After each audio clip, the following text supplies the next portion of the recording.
Now we're going to make our own Angostura bitters. We talked about this in the introduction to bitters. It's the historical combination of bitter herbs and spices that has lasted through the ages. Very popular in whiskey and cocktails, but for me it can be drank on its own, raw onto the palate, or added to drinks to enhance your digestive enzymes. That's what we're all about here, trying to improve our digestion with improving our mental health, our well-being. So this is what's called a complex formula of bitters, and what we want to achieve here is our own formula. And I have a whole range of herbs here, from gentian, orange, sarsaparilla, celery seed, clove bud, peppermint, and a few spices, cardamom pods, mace, star anise, fennel, some orange, some prunes, rum.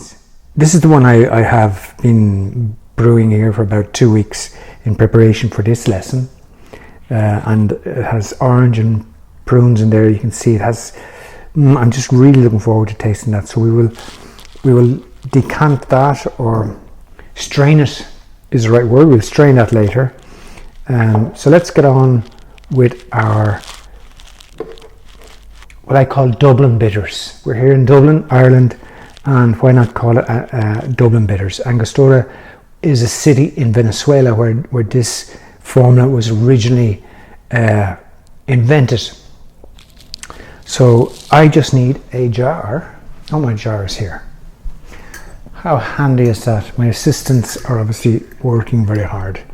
So we will place that there, and we'll start with our prunes. So about 100 grams or more. I mean, it's really up to yourself. They're going to add sweetness and a bit of depth, thickness, and body.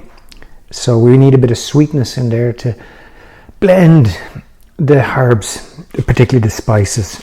Next we have 120 mils of rum, and I'm using this Irish or apple rum. You can use any type of rum. In fact, this one here was made with sloe gin. So sloe is a herb fruit that grows in Ireland, and obviously this is Irish apples as well, so it's nice to use your own. It's light in colour, so let's get 120. I might add a bit more. I've actually added there now 150 because I like a good liquidy base, and I feel that with the various pieces of this jigsaw it's going to need a little bit more liquid. I like to get, huge benefit out of my mixes. So we're going to go down with 20 mils of gentian. So that's not a lot. That's just about there. So that's going to be our first bitter, gentian, the queen of bitters. I can even feel that blending already. Next we have orange. We have 20 mils of orange. This is made from orange peel, my own homemade tincture. Always a pleasure to use your own tinctures.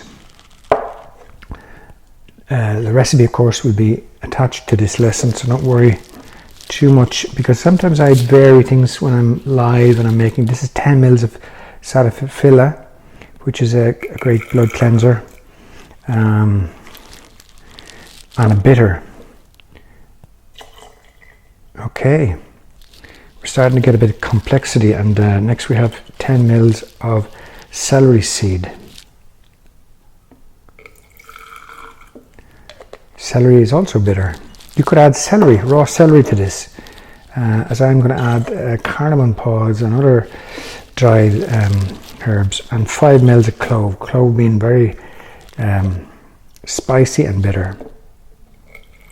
So just a little bit of clove.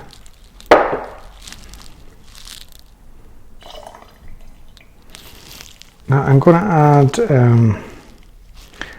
I was hoping to add hibiscus, which is a lovely red flower, very good for blood pressure and heart health, but I don't have it made, so I'm going to add peppermint. So this is going to give it a bit of character as well. So we go with, what do we need here? 10 mils. So we'll go with about 10-15 mils of peppermint. I love peppermint. And I'm experimenting. I'm relatively new to combining these bitters, and I'm starting to experiment. Now let's add our dried. You could add these as tinctures as well, but I like to add the real thing. Probably better to crush these, but I haven't the facility to crush them here in this moment. So I'm just going to add 2 pinchfuls of cardamom pods. They will give it a nice flavour. I'm going to add a couple of mace. I've never used mace before, but I just wanted to experiment. It's a nice sweet spice with a unique flavour. So we'll add 2 or 3 of them, and that'll give it a unique blend. And we're going to add 2-star, maybe 3-star aniseed. Well, they're kind of broken, so it gives it a bit of character, gives it a nice look, adds complexity, and we'll add a pinch of fennel. Fennel is great. And where are we now? Finally, we're going to add some orange peel, which I've had just from earlier on, peeling an orange. It looks great when you're stirring it up and brewing it. Now I can feel the thickness there, so that's where you might need a bit more liquid. But I'm going to leave that. There's enough there to get some goodness out of that. I'm going to leave this for 2 or 3 weeks and see how that goes. Look at the beautiful colours in there: orange, green, yellow, kind of brown colours. So that's our Dublin bitters. So now let's strain off my earlier version. Let's get a bit classy with my lovely crystal bowl. Just perfect for this. Give me a bit more space here, and you'll have a better view of how this is going to work out. So this is one I made earlier. You can see the thickness there. I'm really looking forward to tasting this. I'm going to have to get my hands dirty. I should be wearing an apron. I need to get a bit more professional in these formula making processes. I don't have a press, but it's something I'm going to invest in. I was looking at one on Amazon today, about €70, to one that you twist and it squeezes down those herbs to really get the last bit out, and the last bit is the best. That's about as good as this is going to get. You need to feel like Jamie Oliver on a cooking program. So look at this. This is beautiful. It just looks like a beautiful sort of feel to it there. That's what I'm looking for. Syrupy. You can even add syrups. I bought a nice hazelnut syrup in Lidl the other day to add to flavours, to bitters, where you're trying to sweeten them a little bit. You're trying to bring out those flavours.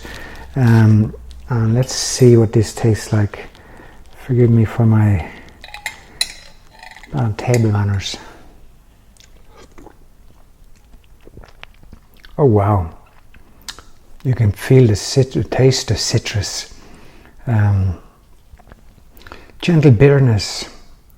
It's a lovely body. This is nice.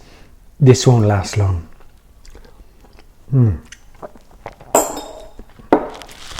That's excellent. So I'm going to put that into this for the moment for storage, and then maybe put it into a dropper bottle. Dropper bottle is great for